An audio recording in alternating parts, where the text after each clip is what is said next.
Hello everyone, good morning, welcome back to my channel. একটা নতুন ভিডিওতে সবাইকে জানাই ওয়েলকাম। সকালবেলা ঘুম থেকে উঠেই মনটা খুবই খারাপ, বাইরে বৃষ্টি পড়ছে। আর এই টিফিনটা স্বর্ণামাকে কবিতা বলার পর দিয়েছিল।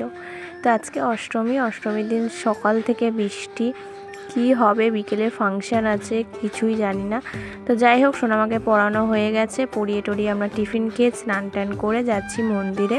এখানে 3 জন মিলে বেরিয়ে পড়েছি, যাচ্ছি মার আজকে অষ্টমীর পুজো দেখতে।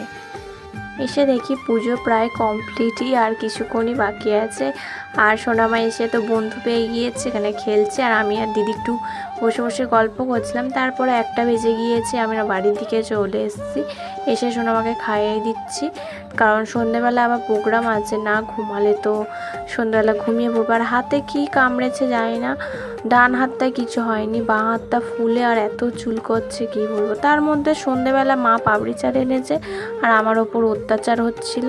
তারপর রেডি টেডি করি, আমি এই জামাটা পরে নিয়েছি, গিয়ে মায়ের কাছে একটু নমস্কার করে আজকের বাউল গান হচ্ছিল, তারপরে অর্কেস্ট্রাতে গান হবে।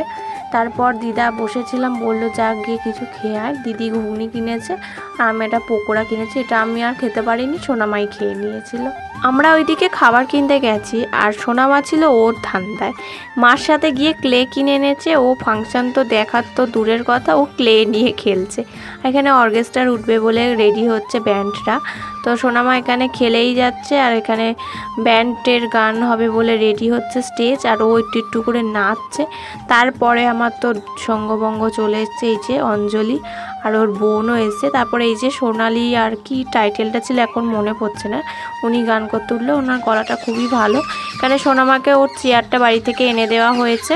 আমরা গান শোনার থেকে ফাজলামোটা বেশি করছিলাম। দেখো দিদি এখানে ক্লে দিয়ে মাইক বানিয়েছে, ও গান করছে আর আমরা এখানে ওকে উৎসাহ করছি। অঞ্জলি গিটার বাজাচ্ছে বোতল নিয়ে, আর ওর বোন তালিয়া দিচ্ছে।